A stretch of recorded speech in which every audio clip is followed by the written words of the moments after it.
parents' rights are under attack? We've been lied to about the IRS. And why are people suddenly talking about insects as meals? I'm your host, Zach, and this is Zach's Fact Shack.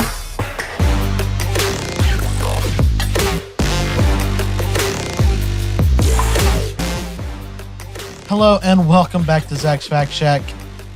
We have a lot to talk about today, and I'm really excited. First, I want to let you know, as of the last episode that was up, our YouTube channel is now live, and it is ready for you to go like, subscribe, and comment on the episodes to let us know what you think about it, sharing it with your friends with just another way to be able to get to people, be able to let them hear what we're seeing, what we're finding, what we're understanding. You can still find us in all of the usual places. That's Spotify, Apple, Stitcher, Amazon, Anchor, all the places we're still there. You can find us at zaxfactshack.com. That's going to be the quickest and easiest way to find us. You have a link there to YouTube as well. If you don't want to go there, you can go to YouTube and simply search for Zach's Fact Shack, and there you will be able to find our channel and last week's episode. So let's go ahead and let's see if we can't get started. I have run into a few videos on TikTok that I wanted to bring to your attention that have kind of made me wonder about a few things. And what we have right now is, in my opinion, a threat to parental rights. What do I mean by that? Well, what I mean is this. The Equality Act, which thankfully has not been passed, but is always lurking in the background of the Democratic Party's platform. Now, you say the Equality Act. Why would you say, thankfully, it's not been passed? Well, because of what the Equality Act does. So the Equality Act simply states that sexual orientation, sexual identity, things like that are equal to race. In the same way that race is immutable. It's something that you're born with. You can't avoid it. It's real, correct? Like, if you have darker skin than me, right, you would say that you might be Black, you might be African American, you might be Hispanic, you might be Native American, whatever it is, right? You might be any one of these things. And it's because of what we as a human race have decided to qualify as a thing, which is race. Basically, all that race is it quantifies a set of characteristics such as your skin color, your hair color, the way that your face is shaped, your eyes, your nose, your mouth, your lips, your hair, whatever. All of these things are found to be predominantly in a group of people that if you have these characteristics, we have decided that is race. Now, what we do know about race is that what we've classified as race, these things are immutable. You do not have a choice in whether you have dark skin, light skin, brown skin, red skin, yellow skin, white skin, purple skin, right? You don't have a choice in this. It is down to the genetics of your body as to what you look like, right? Your mom and your dad had these genetics. They came together. That's you, right? We don't have a say-so in that. So what we know is that people have long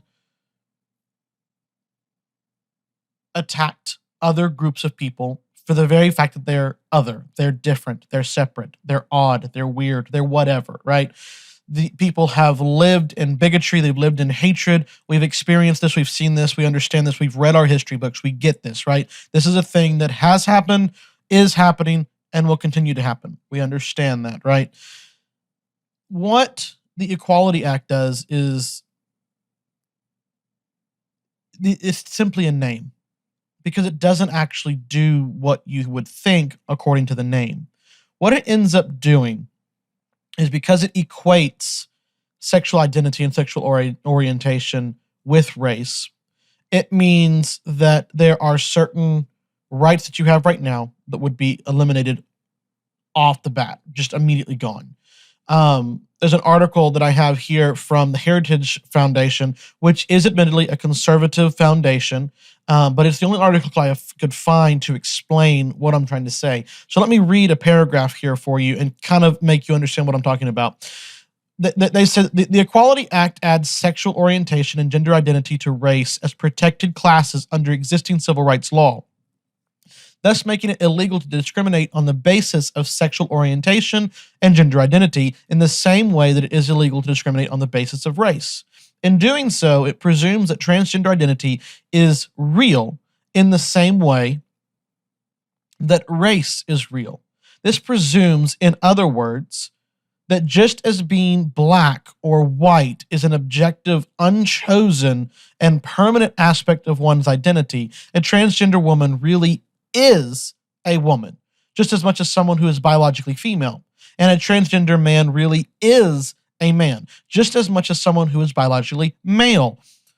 Under the Equality Act, failing to treat a transgender woman the same way that you would treat a biological female counts as discrimination, as does acting in line with the belief that maleness and femaleness are biological realities, even when it comes to the way that parents educate and raise their own children. The compromise of the Fairness for All Act is no better. While it carves out limited religious exemptions, the substance of the bill is otherwise the same. It still defines belief in basic biological truths as bigoted and does nothing for the many people whose objections are based on science and common sense rather than religion. Now, what I mean by this is, with this quote that's coming from this page, what it's saying is simply this: we understand from time immemorial that there are two genders because there are two sexes, male and female. What we know is that you have in a sexual species, you have your male and the female. You have the female is the one who is able to bear young, whether that is through eggs, whether that's through live birth, as in the case of most mammals.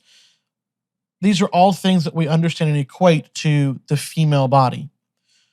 We understand that people can be confused. People can believe certain things about their body. They can believe in certain things that scientifically, biologically just aren't real. They're not. It's not really there, right?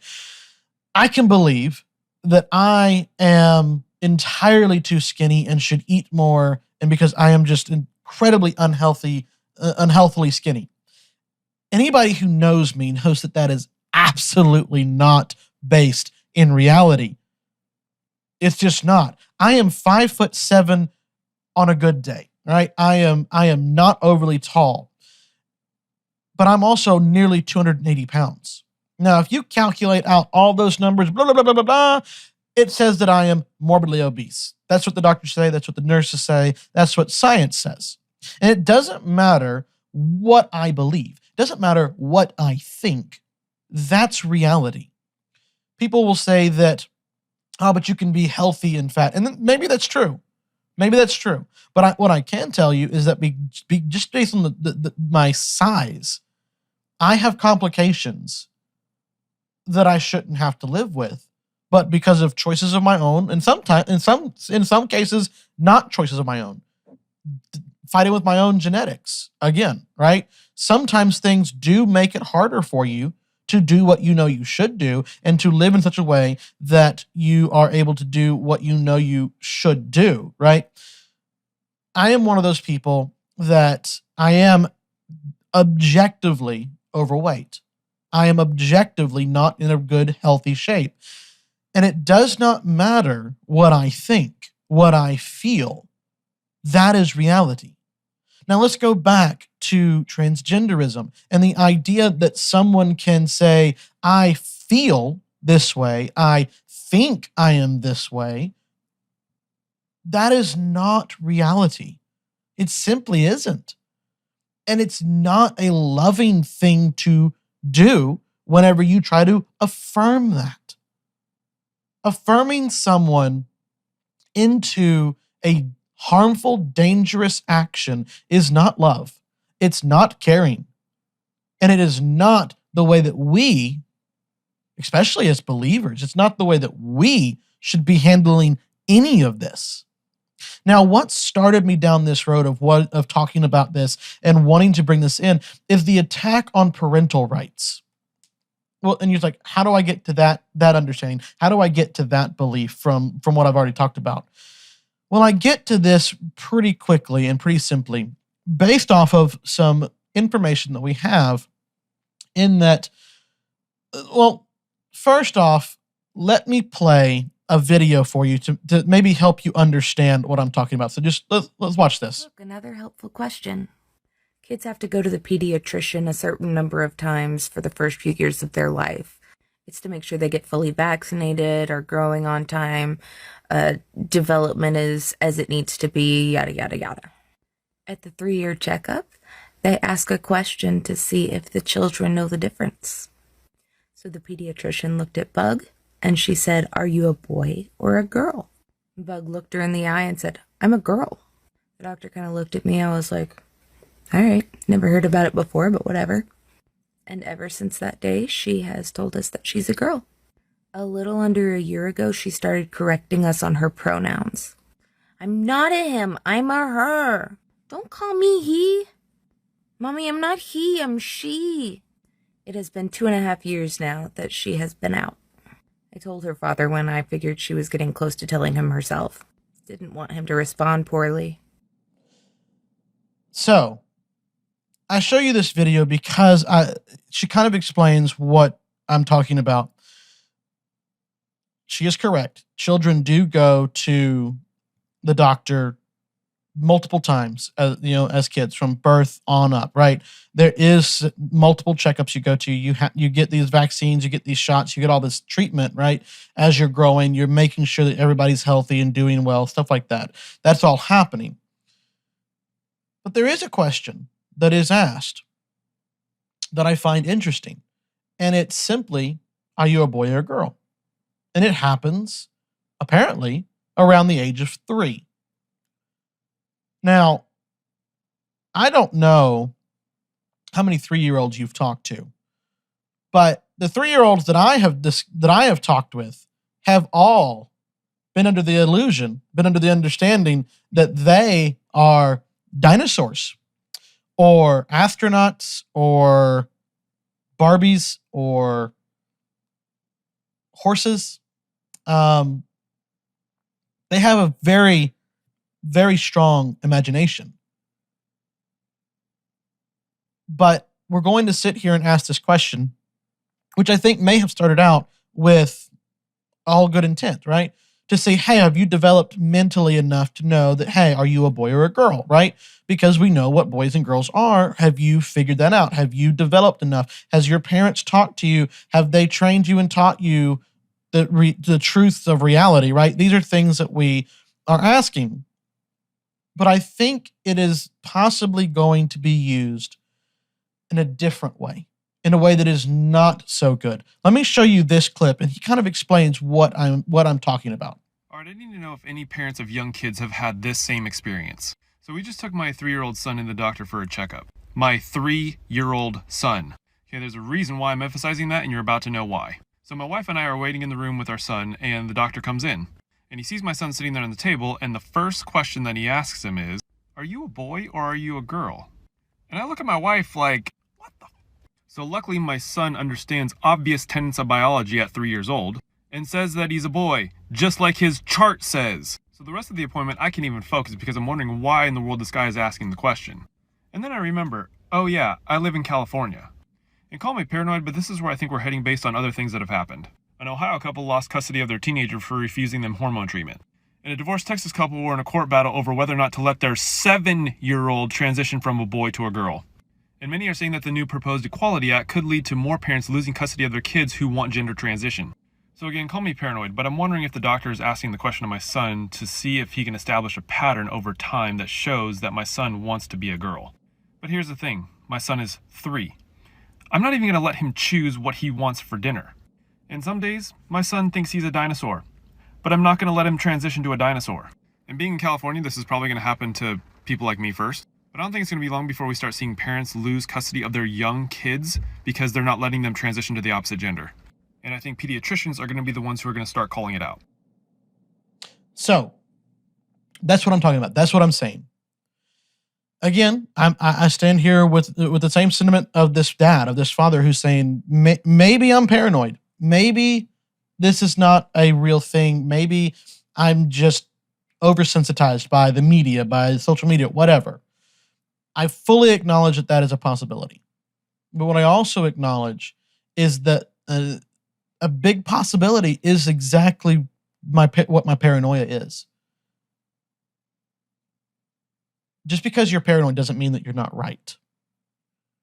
And my fear is that this innocent question, this thing that doctors use to simply gauge the understanding of reality of your child, will be used by political elites, political activists to tell everyone that, at 3 years old, your son said he was a girl. And if you don't treat him like a girl, you're going to lose him.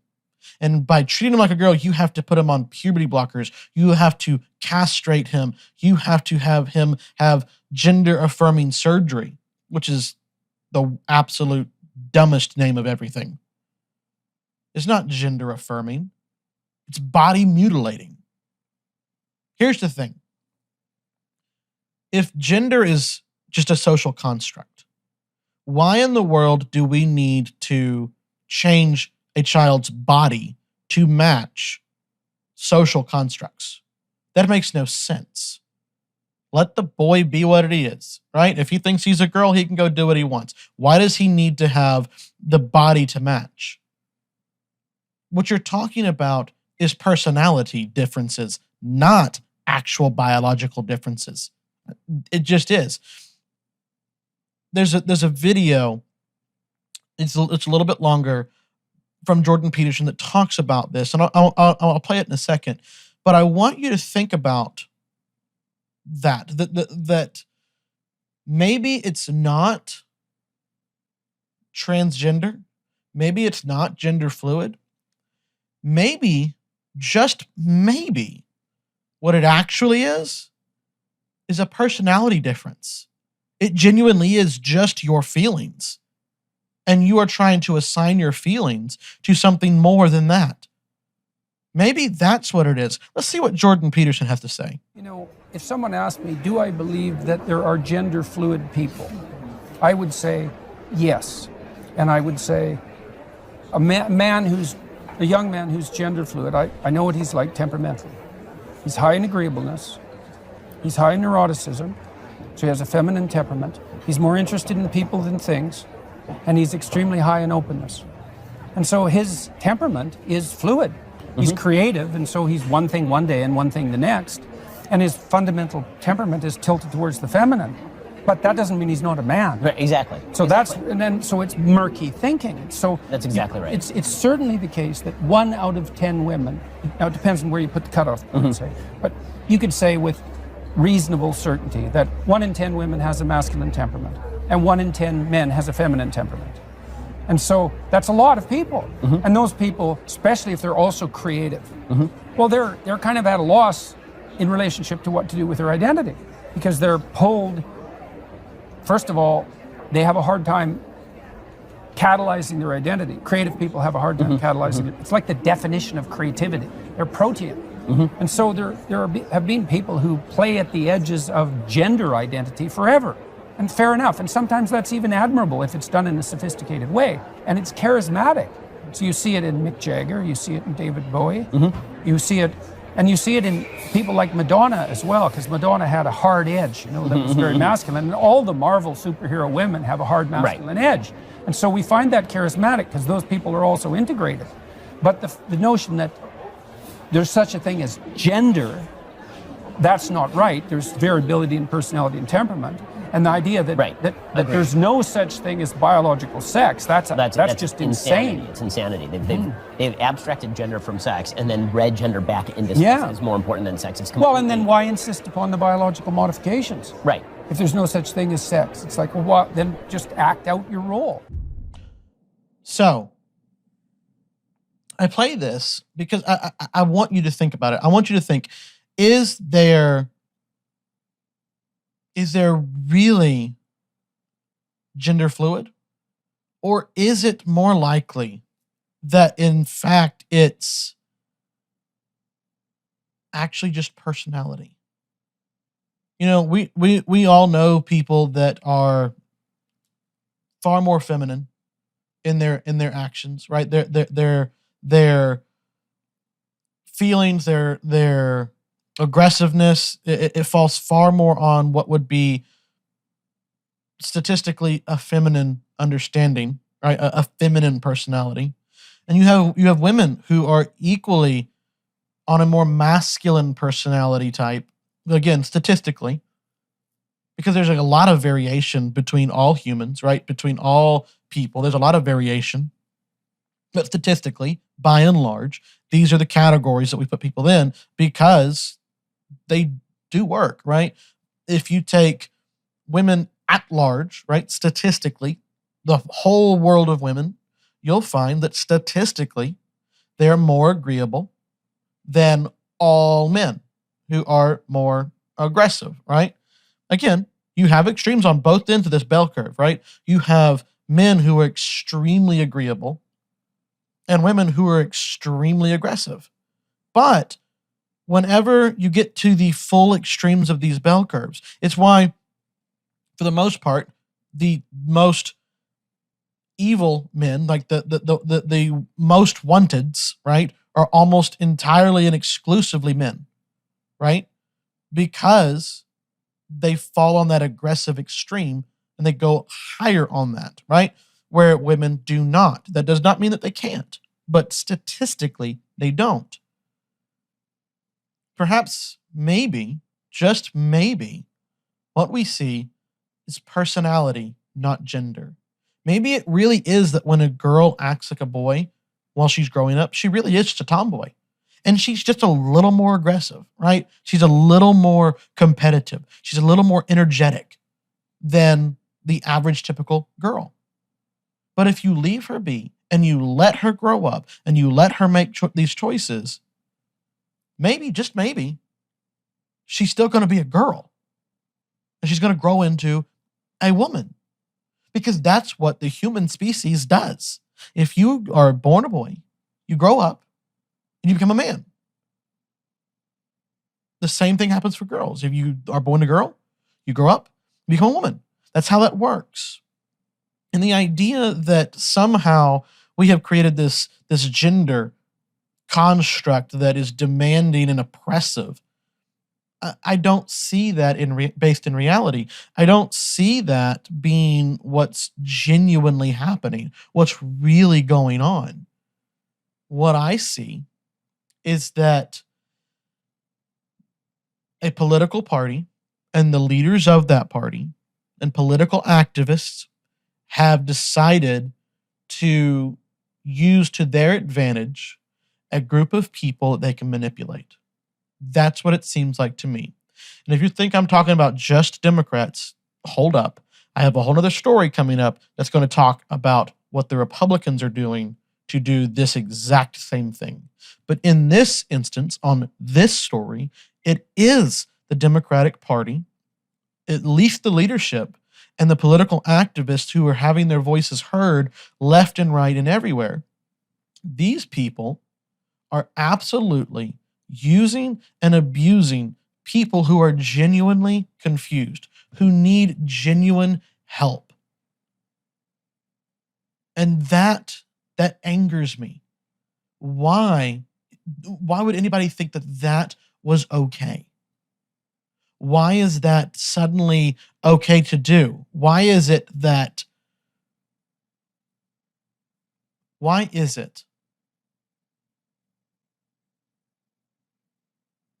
okay to abuse a vulnerable group of people. Because that is exactly what the leaders of the Democratic Party and the political activists on the left, that is exactly what they're doing. And before you say that I'm being entirely biased, don't worry.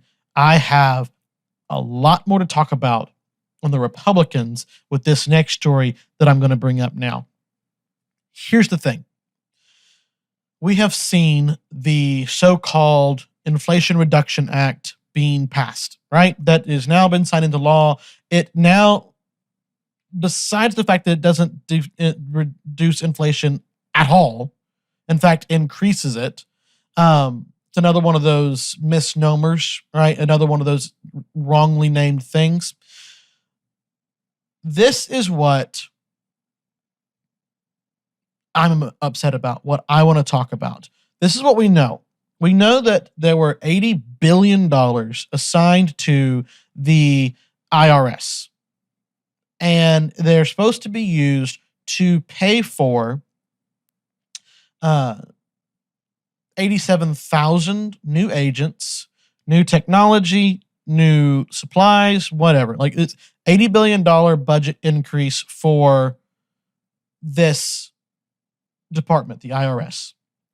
Now, it is interesting that that is happening. It does seem like that just simply means that poorer citizens will simply be given more audits because the IRS does disproportionately audit those with a lower income bracket because it's easier, right? If you are poor and you don't have the ability to hire a lawyer or to have an accountant that can work all kinds of magic and keep track of all the paperwork that's doing all of this magic, it is harder. It absolutely is harder to stay on the right side of the law when it comes to taxes, right? Most people are doing their dead level best to pay their taxes, and they're not trying to cheat anybody, right? They're just simply trying to make ends meet, pay their taxes where they can, where they need to, and just move on, right? But disproportionately, the IRS audits the lower income brackets because they don't know what they don't know, right? It's really easy to misstep with the extremely complicated nature of our tax code, right? Do I fall in this bracket or is it that bracket? But what if I have this deduction and do they still count on theirs? Was this a donation that can be, and it's so confusing, right? And the only people who know are the IRS agents who may or may not be in a good mood when they come to look at your documents. But if you are in a wealthier bracket, you have all the bells and whistles. You have everything tied up and put away. You have the ability to hire a lawyer to fight the IRS who's coming and claiming that you did something illegal. You have the ability to hire the accountants to keep track of everything for you, right? You have that ability when the poor people don't. So that's why the IRS audits those who are in poor classes. So now that we're adding 87,000 new people to this, do you honestly think that they're going to suddenly just say, nope, you have to audit people with a lot of money? No, of course not. Now they just make it even easier to audit the lower income brackets, which means that they're likely going to increase the number of audits to the low income brackets. Now, that's bad enough. But if you follow anything on social media, you end up with a news story or accusations being given by the Republicans or those on the right, the political activists on the right, and they're saying that this is horrid and it's terrible and it's because the IRS is going to go and kill people. Now, I will admit that I fell for a lot of this when I was reading it online. and I was angry and I was furious. But I have it right now on a side-by-side on here. So if you're watching, great. If not, I'll read this to you so you understand on audio. And it's a tweet with a screenshot of an IRS job application. Now let me read the tweet. It says the IRS is hiring new special agents. Requirements include working a minimum of 50 hours per week, which may include irregular hours, and be on call 24/7, including holidays and weekends, and carry a firearm and be willing to use deadly force if necessary. Now, immediately once this took place, the right erupted in rage and anger, saying that these 87,000 agents were going to be brought in, and they're being brought in to be jack thugs. They're jackbooted thugs, right? They're just going to come in and they're going to just beat the doors down of all these innocent people, and it's going to be awful and horrible, and it's going to be it's going to be the Nazi regime all over again, right? That's what the political activists on the right and many political leaders in the Republican Party are also saying this.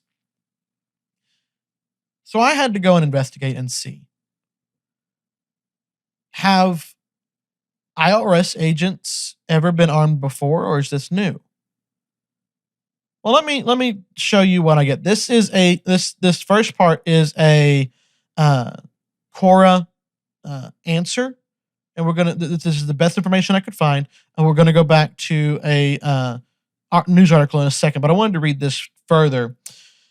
Revenue agents do not go out to homes and businesses, knocking on doors, filing tax liens, and conducting auctions to sell seized property. Those are revenue officers. So, revenue agents, RAs, conduct tax audits. They're the ones who actually come in and just make your life miserable while they go through all your dirty secrets in your financial records. The revenue officers, ROs, perform collection actions such as seizing property. Neither of these agents have guns. RAs and ROs do not carry guns. But special agents of the Criminal Investigation Division perform criminal investigations of alleged tax fraud. They carry guns and kick down doors because they are federal law enforcement, just like the special agents at the FBI. When an RA uncovers what appears to be criminal tax fraud, he refers the case to special agents and CID. When an RA or an RO needs an armed escort, it is not the special agents and CID who provide it. Armed escorts are provided by equally well-armed special agents in the TIGTA, the Treasury Inspector General for Tax Administration. The TIGTA is a little tiny agency whose sole mission is to prevent corruption at the IRS. In the old days, they were IRS Internal Affairs, but they were spun off so that now they report directly to the Secretary of the Treasury and not to anyone at the IRS. People at the IRS are scared of TIGTA the way regular people are scared of the IRS. So that is the information that I have. Now, I want to go back. Let me go back here and I'll show you this graphic again. What does it say? The IRS is hiring new special agents. Now, if you were like me and you're just a layperson and you don't have any extra knowledge about the IRS and how it works because you avoid them wherever you can, right? You don't want to make waves, don't want to be bothered, just go away. Shoo, leave me alone. I'm innocent. I don't want to be bothered, right? That is everybody's view of the IRS, that they are just absolutely the worst thing to be around. You don't want to be around them. You don't want them around. Just leave you alone, right? The IRS has multiple types of agents. And what they're hiring here are special agents who have always carried guns. They have always carried weapons. Now, the right, the political right, the political activists on the right, the leaders of the political party of the Republicans have been desperately trying to spin this into the IRS becoming the new SS, right? That they are going to just absolutely kill everyone and become this horrid, evil thing. Now, I'm not saying that that isn't going to happen. Nobody knows. But what I am saying is that just like I'm tired of the left manipulating people who are vulnerable with transgenderism, I'm tired of the right manipulating people who are vulnerable because they're terrified of the actual injustices that are taking place at the hands of the current administration. The truth is bad enough. You don't have to lie. So stop it. This is annoying. You should know better. People who I've looked up to for a long time, I thought they were great senators or great representatives or whatever, great people in general, have been holding the water of this misinformation, this lie. Now, don't get me wrong. This tweet that I have up right now is genuine. It is real. The post was made, the job posting was made, and it was later taken down by the IRS after a huge backlash. It was really bad timing, I guess, but the IRS was really happy because they were about to get new agents, and they put up postings to say, hey, come get your job. I'm not saying that the IRS is this wonderful, amazing place. I have my own beliefs on whether the IRS should even exist or not. But what I do know is this, that the right and the political right, the political activists, the leaders of the Republican Party are, in my opinion, knowingly, or if they're not knowingly, and maybe it is unknowingly, then they're incompetent. And they have not done the research that I just did. Now again, like I said, I admit that I absolutely fell for this argument when I first read everything that was coming out. I did. I admit it. But what I'm coming to you right now is saying that I was wrong. The information that I have found so far says that this is nothing new, that there is nothing new about hiring special agents, that there is a criminal task force division of the IRS, and there always has been. So, how about we stop lying? You good with that? Because I would love that to be the case. Let's do that instead. I don't understand how people can accept this. So I did want to say that the National Review, which again is a conservative posting, they say that they have an article titled IRS deletes job posting seeking applicants willing to use deadly force. The IRS deleted a job posting Wednesday seeking a special agent willing to use deadly force. The deletion came amid renewed scrutiny of the IRS in response to a Democrat-backed spending bill that would double the size of the agency. As a special agent, you will combine your accounting skills with law enforcement skills to investigate financial crimes. No matter what the source, all income earned, both legal and illegal, has the potential of becoming involved in crimes which fall within the investigative jurisdiction of the IRS criminal investigation. Because of the expertise required to conduct these complex financial investigations, IRS special agents are considered the premier financial investigators for the federal government. The major duties listed in the job description include a level of fitness necessary to effectively respond to life-threatening situations on the job, and being willing and able to participate in arrests, execution of warrants, and other dangerous assignments. It also included a requirement for carrying a firearm and being willing to use deadly force if necessary. Special agents in the CI team are not new and have been trained to handle handguns, shotguns, and long guns for years. Agents are issued one handgun for their career, according to the Treasury Inspector General for Tax Administration. The IRS 2021 annual report highlights that the CI team focuses on crimes including identity theft, general tax fraud, cyber crimes, international crimes, and more. The CI team also has special agent attachés stationed in 11 foreign countries. The post was deleted Monday after the job notice was shared on Twitter by documentarian Ford Fisher, garnering thousands of interactions. The IRS did not immediately respond to an inquiry from the National Review asking why they deleted the job posting. The Democrat-backed spending bill, the so-called Inflation Reduction Act, was narrowly passed on Sunday by the Senate, with Vice President Kamala Harris casting the decisive vote. The bill allocates $79.6 billion to the IRS over the next 10 years to enhance the agency, including funding for taxpayer services, enforcement operations support, and business systems modernization. So there you have it. That is the information that we have for the IRS.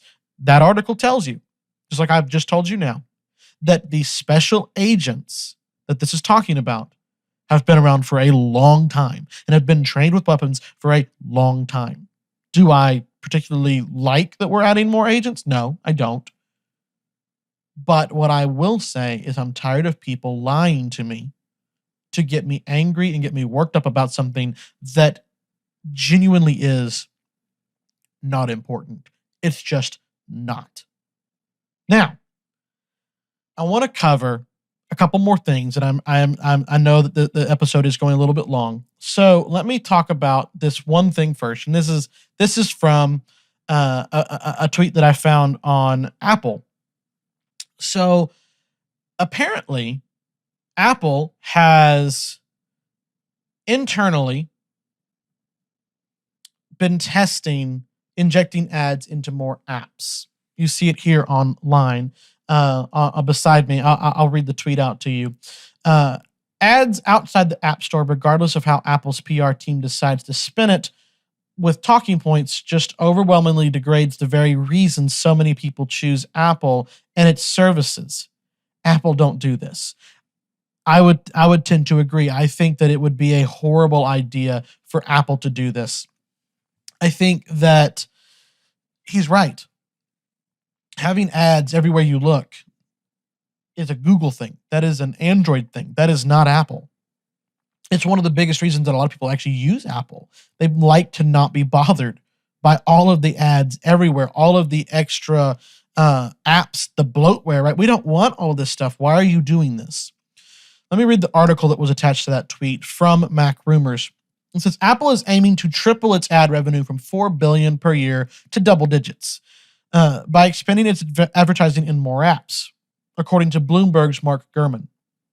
Currently, Apple ads appear in App Store app searches, where developers pay for promoted spots in results, as well as more standard ads that appear in the news and stock apps.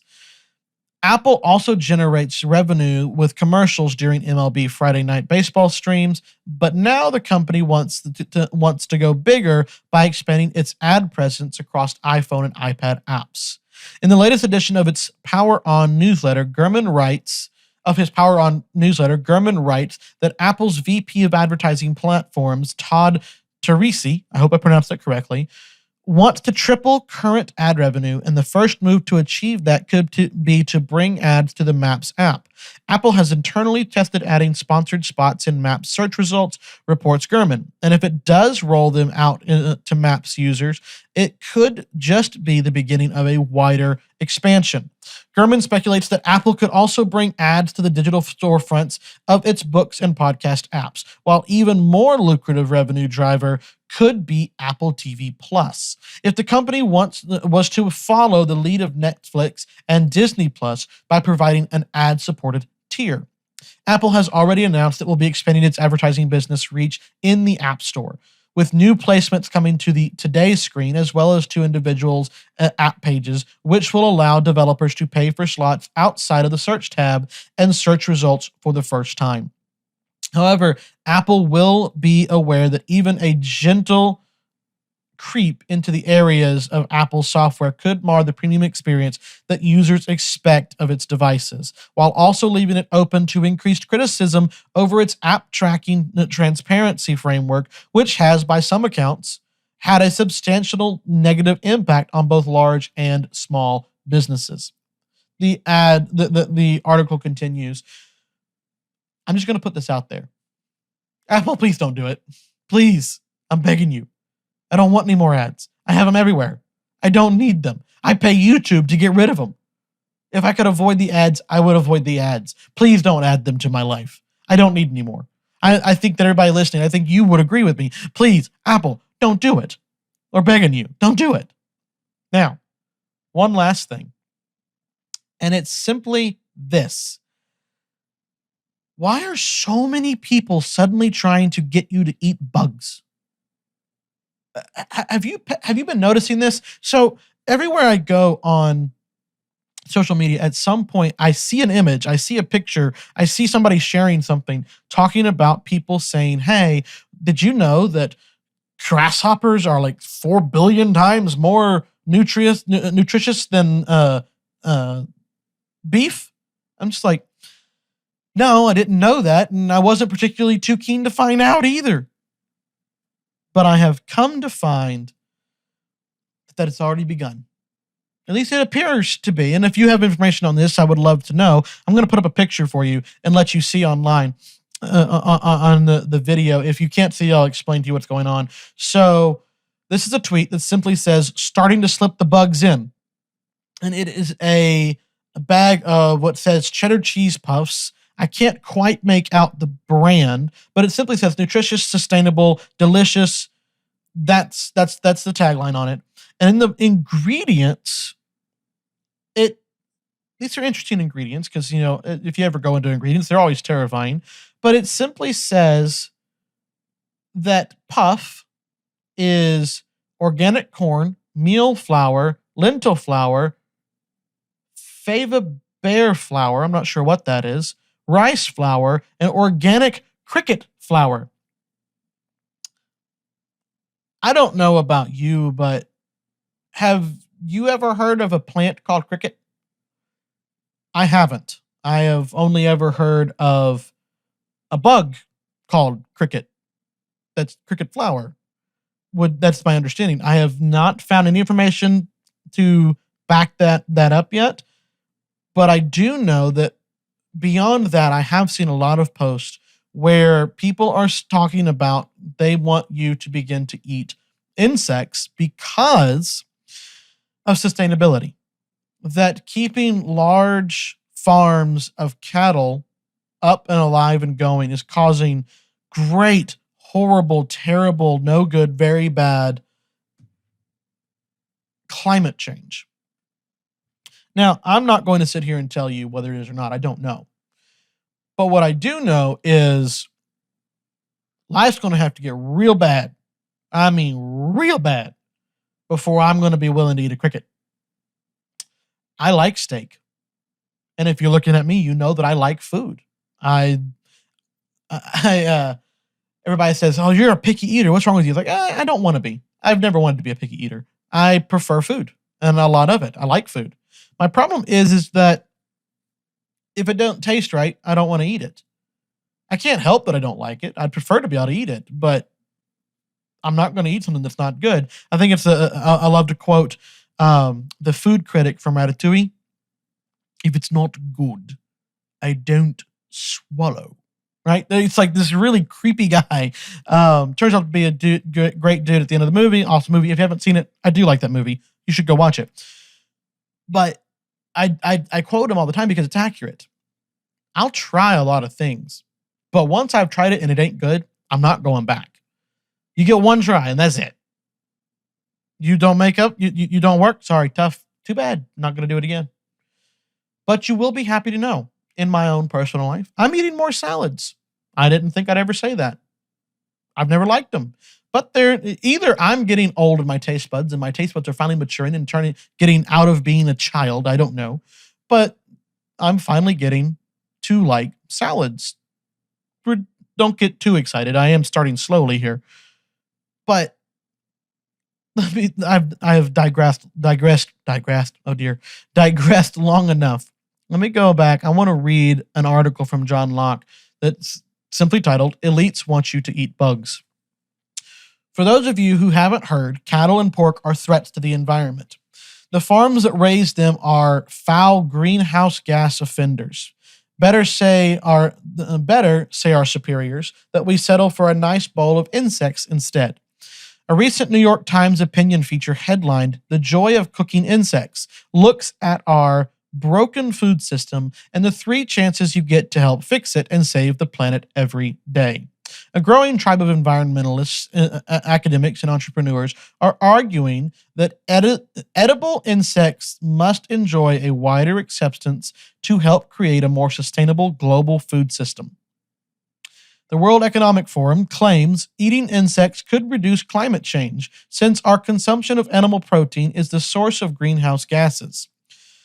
The same organization has also said we need to start nurturing and eating weeds, which can be nutritious and tasty if we know which ones to pick. Again, the greenhouse gases emitted by animal farming is the reason we need to go on a North Korean diet. Just another sacrifice we have to make to keep Gaia healthy. The phrase, let them eat cake, has been attributed to Marie Antoinette. Whether she or an unnamed great princess of France said it, its disregard for hungry and sometimes starving peasants was clear. The royal class was going to continue to dine sumptuously, at least until they lost their heads in the revolution, and the rest were going to have to do with less. Aside from a few adventurous eaters among the West's ruling class, we don't expect bugs and weeds to become part of our moral superiors' daily provisions. They will continue to eat beef, pork, fish, and yes, cake. These are the elitists who fly the world in private jets while insisting the rest of us stay home to minimize our carbon footprints. Now, I will be the first to admit that that article was very cheeky and absolutely took one side of the argument for sure. It was not down the middle, but I did enjoy it. It was quite funny. The reason I wanted to read that article in particular is simply this. It is the understanding of this, that if having the animals that we are raising and farming and slaughtering, that's somehow causing these greenhouse emissions, and it's very bad for the planet. We're all going to die, whatever the story is, right? And I'm not denying that whether the climate change is happening or what. I'm not making any appeal to that at the moment. What I am simply saying is this: if we've learned anything, it's that carbon quotas, carbon taxes, carbon credits, whatever you want to call it, greenhouse emission caps, those all apply solely to the poor. That's it. Because the people who go to these things, to these symposiums, these conferences, these summits all over the world, referring to the climate, right? Where they're talking about how we're going to fix the climate, how we're going to make everything better, and how we're going to make everything continue to grow and flourish and not have all humans die. They always go in private jets, private yachts, private jets. I just need to say that again. Some of the most fuel inefficient things ever, right? And yet they're telling us that we can't even buy lawnmowers that are not electric. I think it's beginning in 2030. Might even be sooner than that in California, right? Where you have to have battery operated lawnmowers in California soon. See, the elite aren't worried about that. They'll never have to deal with battery powered lawnmowers. They're just going to hire somebody to cut the grass. They don't care if it's battery or not. They never worry about it. They don't care about greenhouse emissions because that's for the plebes, that's for the poor, that's for the peasants to deal with. Now, before you think that I'm sitting here spouting marks, I'm not. What I am spouting is that I would just like to have people be real. I would like to see people not lying to me left and right. See, that has been the theme of this episode, is I'm fed up with the lying on the left and the right. I want you to tell me reality and stop spinning it. I don't want the spin anymore. I don't want your perfect world that you're casting, right? I don't want the left's dystopia. I don't want the right's utopia. I don't want any of it. I want reality. And if you're not willing to give it to me, I'm going to find it on my own. And I'm going to share it here with everybody who's listening. Now, I do want to give a shout out to one of my friends. I'm not going to name him, but I do want to give out to a shout out to a friend of mine who informed me that in previous episodes that I've done, I have not been as unbiased as I could have been. And I agree. I agree wholeheartedly. And I'm not going to sit here and tell you that I am unbiased. I'm not. I have my biases. I have the things that I'm going to say and I'm going to do, right? But I do want this show to bring facts. That's why it's called Zach's Fact Shack. I don't want this to be just a show of opinions, right? You will get my opinions. You will get that. That's why you're listening to me. But I want to give you facts and reality. I don't want all of the spin and all of the crazy. And as I grow and as I do this, I hope that you understand that that's my goal.